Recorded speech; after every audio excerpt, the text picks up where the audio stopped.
said. He said, I don't want you to offer prayers because you are already dead. You're not acting for us. You're already dead. That's the sentiment in and around the Arab world, that sense of helplessness, anger, rage, and so on. And to wrap this up, what I want to say is that this means that the governments of the region, whether monarchies in Jordan or in Saudi Arabia, or the old Arab states of Egypt and Syria and Lebanon, these governments, they have to at some point respond to their populations. How they respond, that's an open question. Will Egypt and Jordan tear up the peace agreement with Israel? When you get to 20,000 dead, they may not be able to contain their populations. Will Hezbollah let loose his 100,000 fighters, hundreds of thousands of rockets that they'll fire at Tel Aviv? Will that happen? Will there be pressure on Saudi Arabia, Qatar, and other countries to stop oil shipments to Israel? This entire arsenal, the power that these countries have, has not been unfurled as yet, which is why this man tells Turkish television, don't bother to pray for us because you're already dead. He's saying you're not acting, and they haven't acted yet, but they might. A tinderbox. A tinderbox that our political parties, our missionaries, preachers, teachers, you name it, goodwill, um, charitable institutions have went over there in reference to the prophecies coming out of the Bible that would basically create or start the war of all wars in the fact that the blood will be as deep as a horse's bridle in I think it's the river of Euphrates. It may be the river of Jordan. I don't know, but um, we have tried and tried and tried, okay, to improvise. We've tried to improvise, but at the same time, we wanted to be fair to both parties. And the bottom line is this: it talks about in Revelations how that God, the first 4 chapters of Revelations, how that God hates those who claim to be Jews and are not, which is a massive amount of people over there, depending upon what side of the fence they're on, whether or not it's going to be appropriate or inappropriate, whether or not it's going to be to their advantage or their disadvantage, that will flip-flop back and forth either way, knowing good and well that they are not Jews, knowing good and well that they're not Jews. God specifically says that he hates those that profess to be Jews and are not, just like God hates those that put on an act of being a Christian and are not, and are not. It's not just the Jews. He talks very, very clearly about how that he'd rather you either be hot or cold. If you was lukewarm, he'd spew thee out of thy mouth. He prefers for you to be hot. But if you're not going to be hot, rather than be lukewarm, he'd rather you be cold. Now, this is God's thinking, and this is God's way of characterizing things in his own heart and in his own mind. And if it wasn't meant for that, it never would have been recorded at that or as that. It's a tinderbox that, especially the Western world over here, has known for quite some times in recognizing and studying biblical Bible prophecies that now is basically on its way towards materializing itself, regardless whether we like it or not. Once more, you cannot stop things that are already chiseled, spiritually speaking, already chiseled to happen or to occur. And that's what has occurred here in the Western world for the past 30 plus years. The so-called church world, the corporate world, have tried and tried and tried to do as I say and not as I do, pertaining to the founder of the Windmill Ministries. Every time that I've stood up, they knocked me down. Every time I stood up, they knocked me down. Well, they're still trying to say, okay, they're still using my platform by saying, oh no, this man here, he talking about the opening of the seals, and this man here, he keeps talking about the mark of the beast and the one world government, and he keeps talking about the two witnesses and etc. But I still don't have no supporters. It is a phony spearhead. Because if it was a real spearhead, I would have good, sound members that would be supporting the Windmill Ministries. And for the past 30 plus years, I still haven't gotten that. Now, they'll come to me or to other people and they'll say, well, doesn't the Bible say that a true prophet is without honor among his own people and in his own home? Well, yeah, it does. But it also says you're supposed to have a little bit of common sense, kind of like the 10 virgins, and 5 was wise and 5 was foolish. And if you're sitting back and you're watching something unfold right in front of your very eyes, not only what's happening there, but what's happening in other world events, much less what's happening right here in our own home county, in our own home state, in our own home nationality nation here, pertaining to all the illegals and $33 trillion in debt. If you don't have enough sense at this point in time to do the right thing, it's pretty obvious that it's not because you didn't know to do the right thing. You are purposely, intentionally not doing the right thing. Once more, they never wanted to give the founder of the Windmill Ministries missions a platform to actually stand on.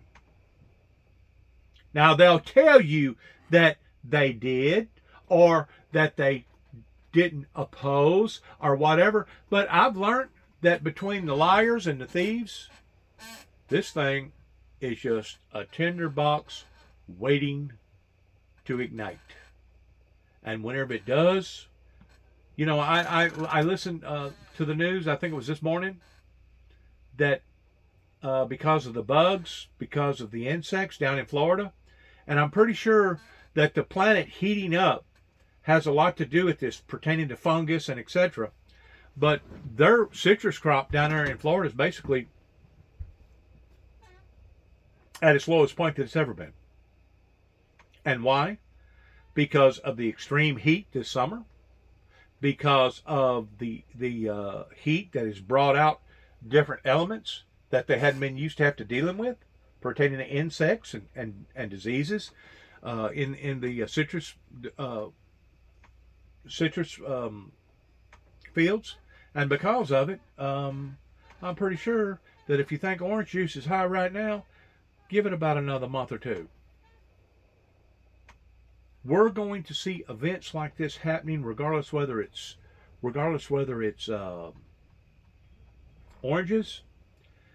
I think about 6 months ago, maybe about a year or so ago, they was talking about almonds, how expensive that almonds had become because of what was going on out west. And you know, if you look at the grapes and if you look at everything else, these are all contributing factors that are leading towards the inflation even becoming worser. This is the reason why that whenever they sit down and estimate every year, long about this time, pertaining to salary increases that's supposed to keep up with the inflation, I don't see any way possible that they can do it anymore pertaining to it being accurate, because of so many different elements that's at play. And once more, we could be completely, totally out of all this to the point of seeing a major revival, of seeing a temporary utopia fall upon humanity, not just here in the West, but throughout the planet. But they didn't want that. They didn't want that. As far as I'm concerned, they still don't want that. Because I still have not seen a movement in that particular entity. The only entity that I have seen for the past 30 plus years has been a negative entity. Now, they'll tell you, well, we're no longer driving down there and aggravating Juby. His brother's dead. We're no longer cussing him and shooting him birds and doing things that we was doing inappropriately to him in Weakley County. I promise you, there was a time before my brother died and before God put his foot down in this area, there was a time out of 10 automobiles that I met, 6 of them would either shake their fist or give me a bird. And I ain't just talking about young kids. I'm talking about old people, older people, people that go to church every day. Yeah, they've done heard about my message, and they know how stern that I am, and because of it, they don't like it. Well, you know, you can use me as a whipping post all you want pertaining to what's happening right now, but the bottom line is that you need to look in the mirror and blame yourselves. Because what's happening right now is no one's fault but your own. Since my brother died, I've been falsely accused of his death. I've been falsely accused of another death just right up the road here that used to be one of the head witches with the Wiccans. There's another individual pertaining to their son, Jeff, that I fell for the bait while I was in a very, very vulnerable state in the sheriff's office. Whenever I allowed for him to come over here, and him and his buddies decided that they was going to rake me over the coals towards basically stealing guns and all kinds of equipment and all kinds of electronical equipment, and basically just ripped me completely off. And I still say that if I did not get out of Weakley County jail after 37 days by pleading guilty to a crime that I never should have pleaded guilty to, I still say whenever I would have gotten out, regardless whether it would have been another 45 days, 60 days, or maybe even 6 months, kind of like what happened to me up there in Kentucky, whenever I come back, probably none of this would be here. They'd have probably done already hooked on to the trailer and pulled it out, done something with it. None of this. David's automobile wouldn't be out there. My automobile would be gone somewhere. Who knows what all that they would have had done during the time that I was in jail, incarcerated, because they caught me at one of the most vulnerablest moments in my life, including the courts. So whenever I hear these things and see these things, it's very agitating to me, because I know that right now we are not where we are supposed to be in, let me try to get this right, in the fortitude of God the Father, the Son, and the Holy Spirit, that if they would have listened and if they would have taken heed, this whole scenario in these events that the founder of the Windmill Ministries has had to experience could have all turned out to have been different. They didn't want it to be different. They wanted it to be just exactly where it is right now. So I've actually looked at this and studied this and prayed about this a lot of times, and I come to the conclusion where it talks there in the latter part of Daniel, before you get to the last chapter, where it says that one rose, but his risation was very short. So I have to have a tendency in having to believe how many others similar to me, similar to Martin Luther King, similar to other God-fearing, anointing ministers or preachers or prophets have risen here in the Western world,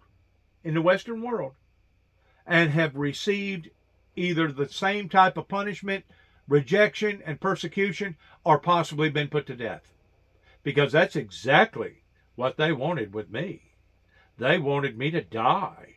They wanted me to disappear. They wanted me to vanish, just like none of this had ever occurred in my life. Once they identified that I was not just going to tuck tail and run. That's whenever they got very, very mean. And a lot of cruel things was happening at 430 Beech Grove Road or 291 Thompson Road, Sharon, Tennessee, zip code 38255. And you wonder where all this is heading to? It's heading to a major calamity. And I tend to wonder, is that what our politicians, and that's what other community pillars, especially the adults, the older people, that's exactly what they wanted. So that's what we're going to get. We're going to get, and you know, it's really sad because, I mean, just recently, within the past 10 or 2 weeks or something like that, there was a gun that wound up killing 18 people. And I just got off the telephone a while ago talking to somebody about how that these bullets can actually enter into somebody's body and enter into another person's body that's standing in behind them, and possibly even enter into another person's body. In other words, one bullet can actually kill 2 or 3 people because of the design of the bullet and because of the magnitude, the force that comes out of the chamber whenever it is discharged. Whenever those bullets come out, they're not coming out as regular bullets. They're formed to where whenever they hit something, they're basically like a drill. They basically enter in and keep going. That's the reason why that they're so lethal, in addition to how many that you can pump out just within a matter of a minute.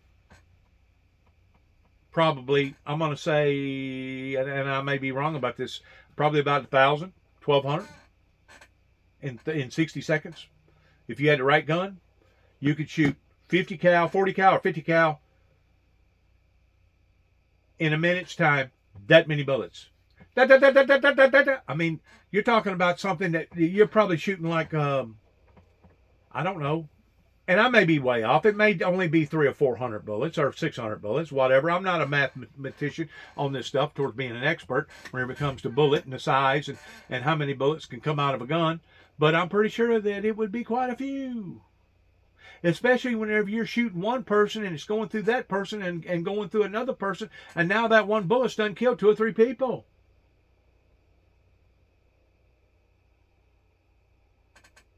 What's going on right now is out of control. It's out of control here in America. It's out of control in Ukraine. It's out of control in Europe. In the UK, it's out of control in China. It's out of control in Africa. And it's out of control in Australia. The way that all these people are rising up. Basically, anti-Semitisms against the eternal holy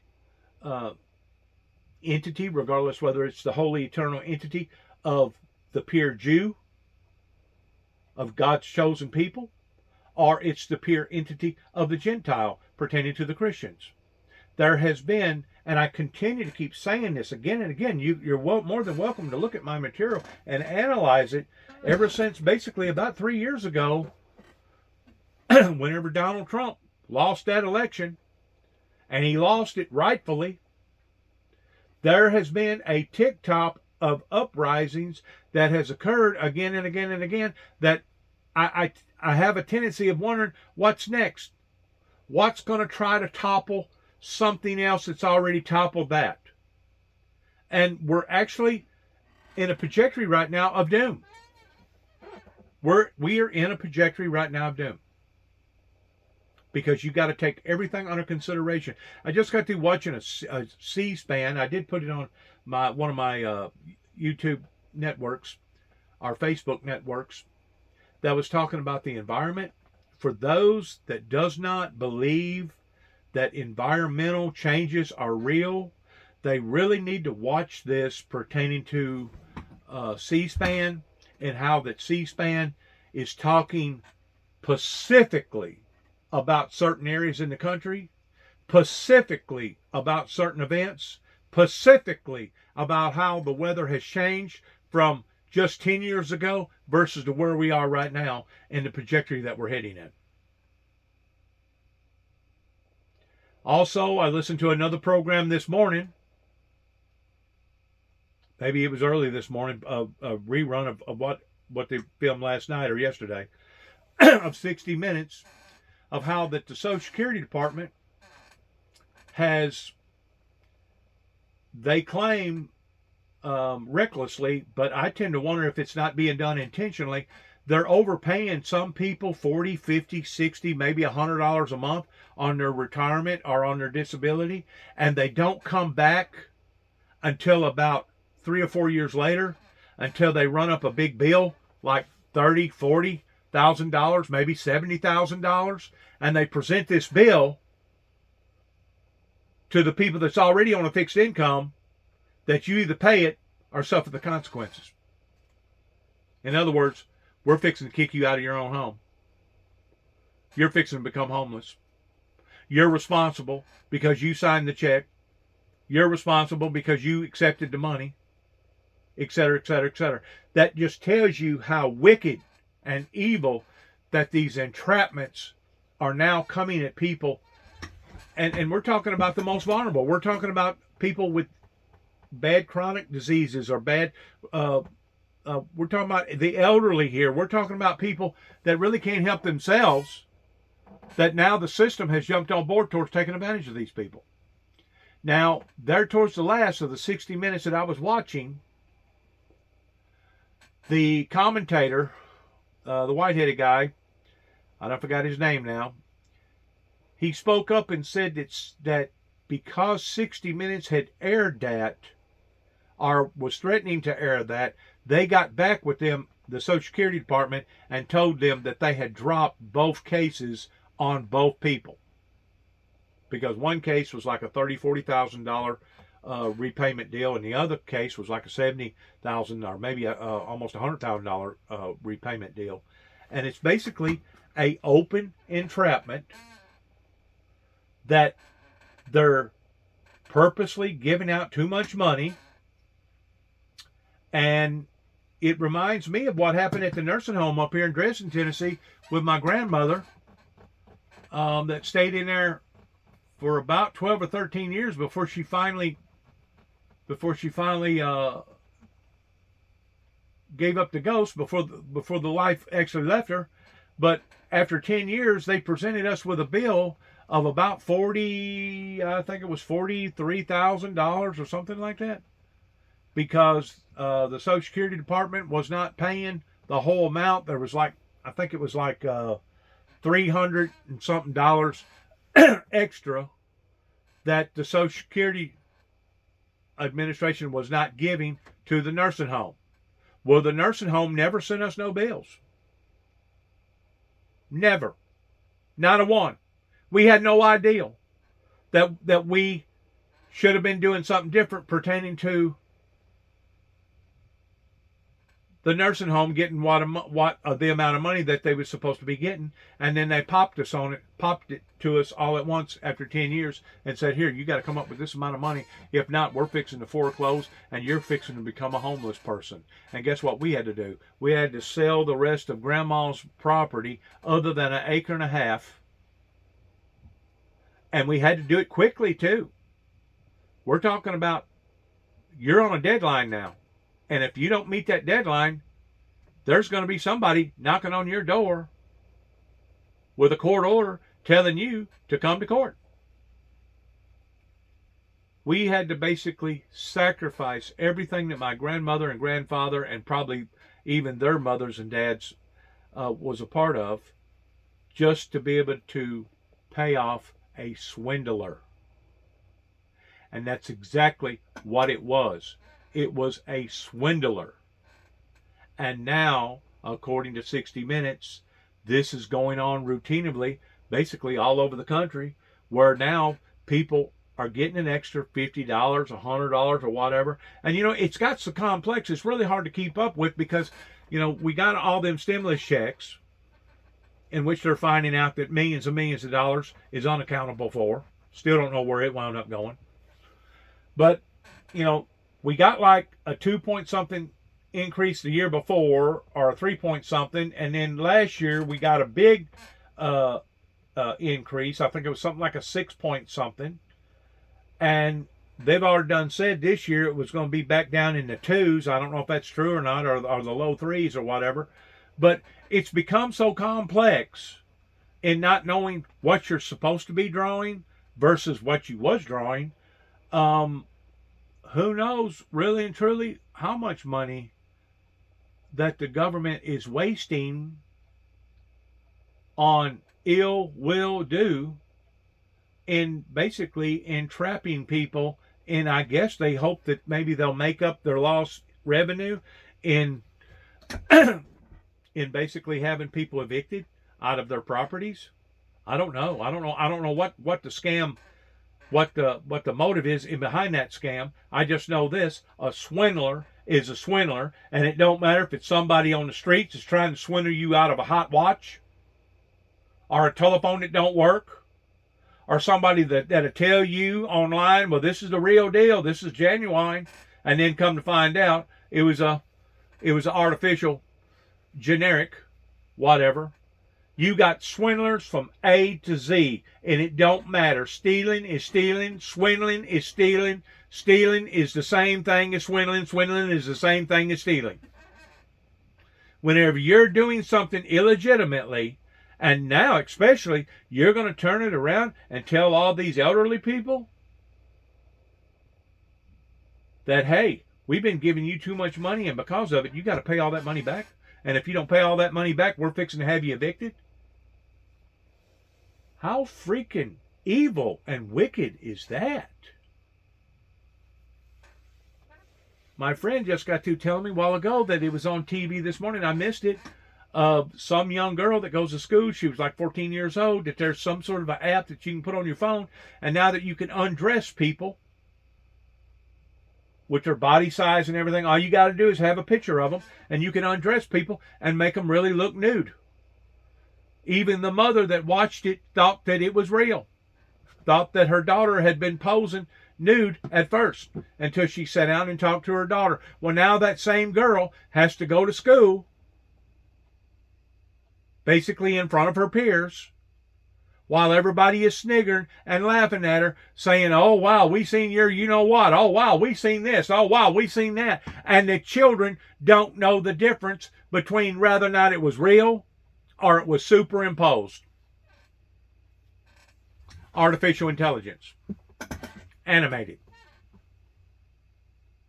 So how far is this going to go pertaining to the individual who's talking right now? Let's listen just to a little bit more. That's powerful. And you know, as you were recounting that, Vijay, I was thinking about very recent history, really pre-October 7th, the years leading up to it. I was thinking about the fact that first under Donald Trump and then under Joe Biden, a sort of new implicit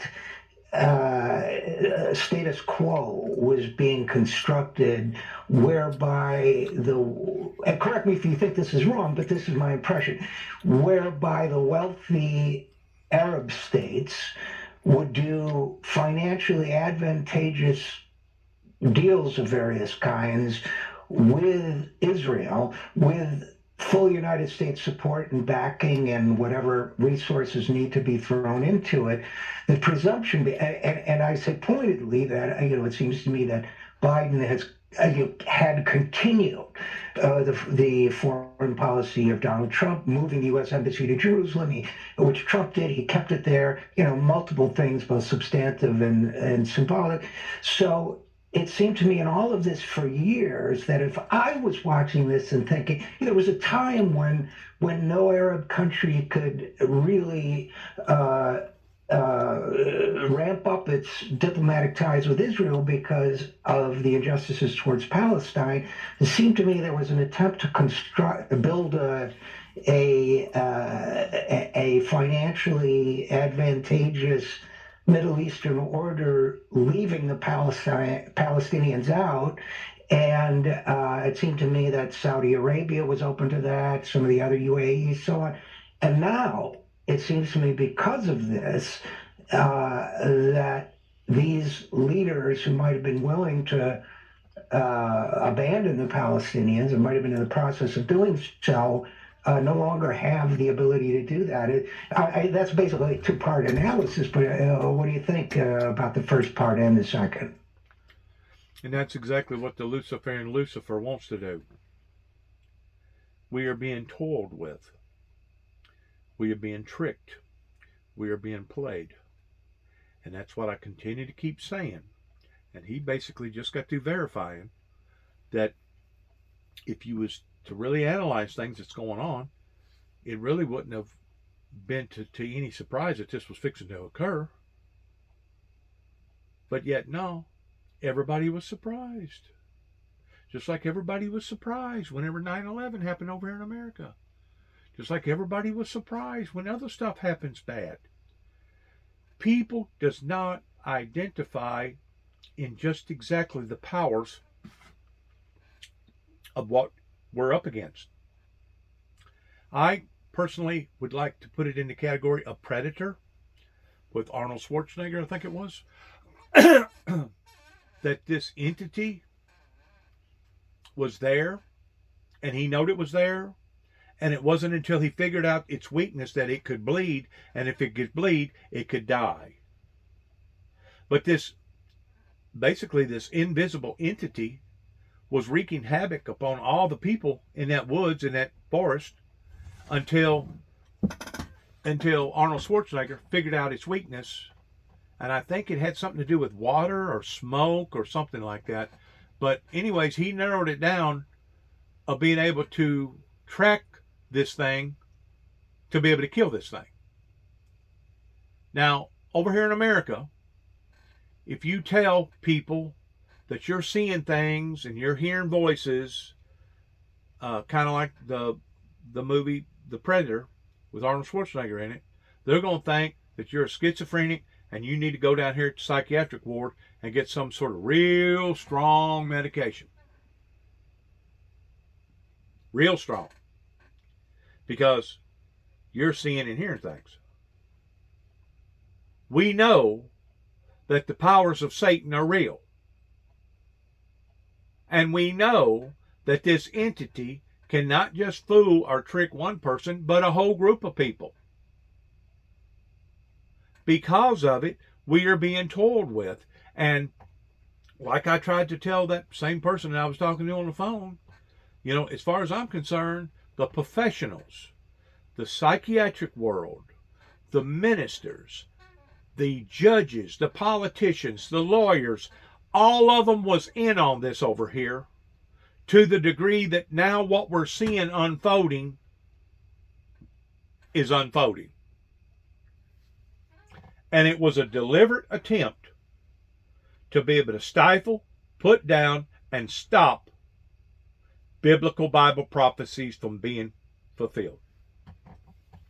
Why was they trying to stop the messenger? Why did the messenger get picked on and poked on and get ridiculed and get demonized and dehumanized and thrown into mental institutions and thrown into jail, incarcerated inappropriately, unjustly? Why did all those occurrences happen? Because they felt like if they could do away with the messenger, that the message would go away. Because they was more concerned about the latter part of what Revelation chapter 6 verses 3 and 4 talked about, pertaining to the red horse, Satan's powers. They was more concerned about that than there was the first part pertaining to peace. What these humans don't realize is that they have pissed off both sides. They have pissed off the evil demonic side, and plus they have pissed off God's side. That's where we are right now. We're caught in between the middle. Less than a week ago, it was down to 25 degrees here. And then 3 days later, I think it hit 83 today, and they're saying that it's even going to be hotter tomorrow, towards breaking all records. One extreme to another. Back, forth, up, down. And they still ain't caught on to what's happening. So the only hope that I have for society, it's not going to be with the preachers. It's not going to be with the elderly. It's not going to be with the baby boomers or all of those that claim that they have this relationship with God. It's going to be whenever it gets so bad, finally somebody comes to their senses and says, maybe we need to listen to this individual. Maybe we need to take his advice. Maybe he was right and everybody was wrong. So it's going to take a younger generation that's smart, that's up to date with this trickery, regardless whether it's the trickery coming from our courts, or the trickery coming from artificial intelligence, or the trickery of just people not being on top of their game, pertaining to our military, pertaining to seeing how these invasions continue to keep happening again and again and again, that obviously can't nobody solve or have a riddle to. That's the only hope. Other than that, I pray that the Lord comes swiftly and quickly, and that he will remove the brotherhood, the sainthood out of this horror that people are living in right now, especially the Christians. That way it'll be quick and sudden, and it will be over with. That's the best that I can hope for, because obviously I'm not going to get no movement. I'm not going to be able to rally those that put us in this position to begin with. They know they're guilty. Because of their pride, they refuse to acknowledge to me about their wrongs pertaining to a true confession. And because of it, we're on a trajectory of doom and gloom. Well, what you're referring to are known as the Abraham Accords. Right. And in a sense, the Abraham Accords were quite clever, because what the Trump administration did was it went to, in a way, the weakest regimes in the Arab world. In other words, the monarchies. It went to Morocco, to Bahrain, Saudi Arabia, and opened a conversation saying, listen, guys, why don't you normalize with Israel? There'll be some benefits, but really the main issue is your monarchies, you don't really have to answer to your street, to the populations under you. And also, we give you a lot of weapons and you are integrated into our security arrangements. So you want to continue to be under US security. Morocco wants to have the Western Sahara, which it captured and has a lot of potassium. The United States will recognize your claim to Western Sahara. You have to normalize with Israel. You get weapons. Saudi Arabia is already getting weapons. Normalize with Israel. We're going to reaffirm. It'll be we'll do a recommitment ceremony like they had in the Suez Canal. With FDR and King Abdulaziz and so on. Let's do it again. And with Bahrain, well, Bahrain is an appendage of Saudi Arabia. That was the idea. It's a very clever idea. If you peel away Morocco, Saudi Arabia, Bahrain, you've already peeled away Jordan and Egypt. Eventually, Iraq might have to reconsider. If Syria, there was regime change, they might have to reconsider, and so on. That was the game plan. Clever. I mean, give it to them. Very clever. I'm building on top of that, because the United States is very anxious about China's Belt and Road project, supremely anxious about this. The United States has looked for an alternate way to knit India into trade routes with Europe. I mean, there's already the Suez Canal, so why do you need an alternative? Well, here was a clever political alternative that they unveiled at the G20 meeting in Delhi earlier this year, when Biden and Narendra Modi and Mohammed bin Salman and others said there'll be a new corridor to Europe, which will go from India to the Gulf Arab states, most likely first the United Arab Emirates. That was one map. From the United Arab Emirates, they would unload goods at the Dubai port. It would go across land in Saudi Arabia, go up into Israel, mind you, through Jordan into Israel, and then from Israel go back in onto boats and go to Europe. Now, when I looked at that map, I thought there's two things strange about it. One is that it's not a very convenient route, and also two of the ports in that route already managed by the Chinese. So how is this going around the Chinese? But that's one peculiarity. The second peculiarity is it already assumed that Saudi Arabia had normalized with Israel, because goods were going to go through Saudi Arabia into Israel. That's difficult for Saudi Arabia to have allowed unless normalization happened. This was the Biden addition to the Abraham Accords. Take the Abraham Accords, the normalization with the monarchies, and then bring trade into it. And there are advantages along these trade routes and so on. Well, in a way, the events after October 7th have not only ended the trade route, it's very unlikely that the Crown Prince of Saudi Arabia is now going to permit goods to go through Israel. There will be mayhem inside Saudi Arabia. Even ruthless repression by the monarchy won't stop people's feelings. I mean, people are angry. And as I said, if the death toll goes to 20, 25,000, I don't know how people will react, especially if there's no ceasefire. And then the second thing that fell off the table were the Abraham Accords. Now, most people believe that not only Saudi Arabia, which actually has developed links to China and has got another pathway for itself, not only Saudi Arabia is not interested, but maybe Morocco will have a hard time going through with this. In Morocco, it's hard for Morocco to walk out of this, partly because it liked the quid pro quo that its colonization of Western Sahara would now be guaranteed. So the quid pro quo worked for Morocco. So Morocco, it's harder to break with the Abraham Accords. Saudi Arabia, I don't think it's going to happen. I don't think they're going to sign the dotted line to normalize with Israel. So Israel is actually, at the end of this, may kill 20, 30,000 Palestinians, might even end up destroying a lot of the infrastructure of Hamas. But Israel is going to be fundamentally isolated. At the end of the day, the Israelis are going to have to live in that neighborhood. And, they don't seem to care that they're getting isolated. They think that if they clobber Hamas, that's going to guarantee their security.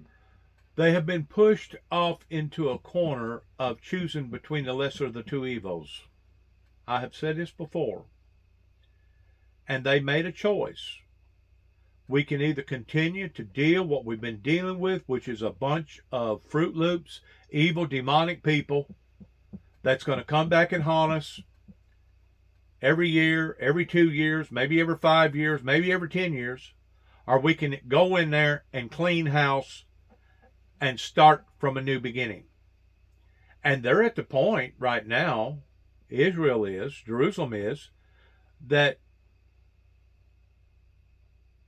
damned if they do and damned if they don't. And I hate to put it that way, but they're actually at a pivotal point in their history between a hard place and a rock, and they have chose the lesser of the two evils. War is war. It's gruesome, it's gross, it's unnecessary, it's barbaric, it's cruel, but it's war. Once more, since the agreement after World War II pertaining to not handling things this way, we can see where that has now gotten everybody. And because of COVID, because of the fuel, because now they have gotten a taste of the Western world pertaining to air conditioning and automobiles and cell phones. Now it's all blowing up. It's always been a tinderbox, but now we have a tinderbox that's actually been ignited. It's been ignited.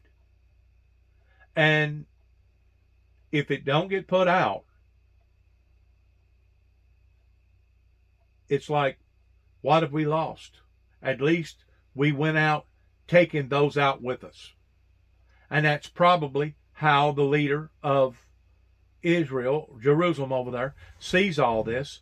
What difference does it make? We have already dealt with this now for a lifetime. We've compromised, and now there is no other alternative. So once more, Putin is right whenever he says that it's the Western world, America, that has basically let these people down or caused this in an indirect way. I'm not saying directly they've caused it, because we've tried for years and years and years with ministers and evangelists and etc. to go over there and try to work with these people and convert them. But once more, you cannot convert the devil or the devil's people. You cannot conform Satan, the great Satan. Now, great Satan over there, he's going to pretend that he's turned over a new leaf. And he's got everybody right now convinced that he's not for war and that they're for peace, but yet no, it's a communist-controlled country that it's all based on, and you really can't really say, you can't really judge them because of the way that it unfolds itself towards it basically being a buddy-buddy system. But there's a whole lot more people that gets taken care of over in Saudi Arabia than those that don't. Same way with Russia. Same way with China. I've said this all along. Whenever the ecosystem shrinks to the point that the big fish can no longer feed on the little fish, then guess what happens? Then the big fish start eating on each other. And then the sharks come out that really thought that they was whales, and now they go after even the big fish. And it's a consuming cancer that if we don't watch, this matchstick that's been lit over there could actually affect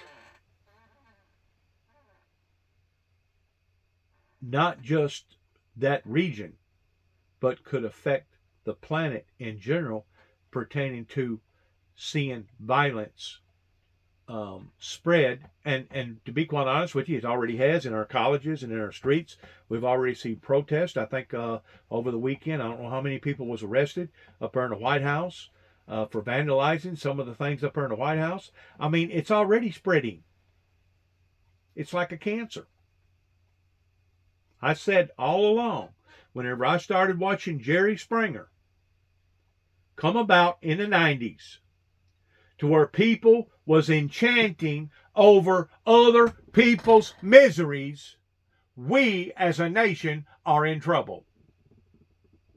Especially whenever we went through what we went through in 1993 with the Waco incident, Ruby Ridge, the deal down in Atlanta, Georgia, where they falsely accused this guy that was actually a cop. Then we had the ordeal with Oklahoma, and then we had the deal with 9/11, and it's been a snowball effect. And then the snowball's getting bigger. It's becoming more and more lethal. I mean, we just got through going through COVID, and then the fuel prices jacked up and gouged everybody, and then we got to witnessing what we witnessed pertaining to the uprising here in America at the Capitol building. And then we've seen the ordeal happen over in Russia pertaining to the Ukrainians. And now we're where we're at now with what? The Middle East. The Middle East.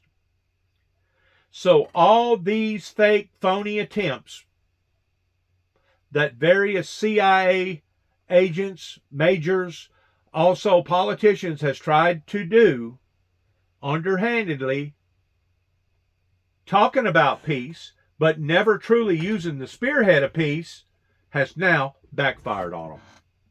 And it's backfired on them to the degree that now certain people, such as myself, can look back and see by putting all the dots together where how much of a big hullabaloo that this has all turned out to be over a decision that was made towards not doing the proper thing in the White House during Ronald Reagan's administration regarding the 9 tapes that went to the White House.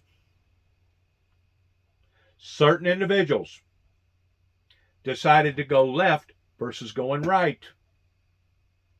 And you also got to put into the equation with the Jimmy Swaggart calamity, You also got to put into the equation pertaining to the Bill Clinton calamity. They wanted to make a mockery out of God's man, because God's man, if the truth be known, was probably entrapped, and who knows, maybe his wife was not producing like she should have been, that caused Jimmy Swaggart to do what he done, just like Bill Clinton. Maybe Hillary Clinton had crossed her legs and said, I double dog dare you, that basically pushed Bill Clinton off into the area that he went off into. I don't know. I don't know all the particulars. I just know this, that the great deal of America has turned this into a show. And now the show is starting to come home. And if you don't believe me, go up to Chicago. If you don't believe me, go up into Maine, where those poor people just got to seeing 18 people slaughtered right in front of them, not counting the injured. Go to all these other different events all over the countryside.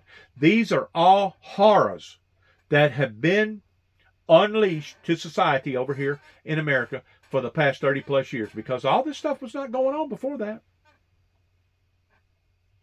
Winters was winters, summers was summers.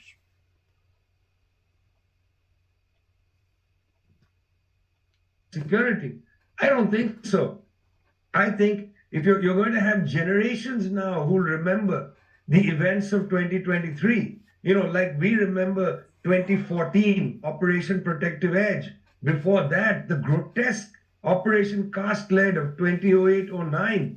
And then we can keep going backwards, go backwards to the Second Intifada, when Ariel Sharon went extremely provocatively to the Temple Mount in Jerusalem. Really very provocative. The Geneva Agreement was good in one way, but in another way, it was a false security.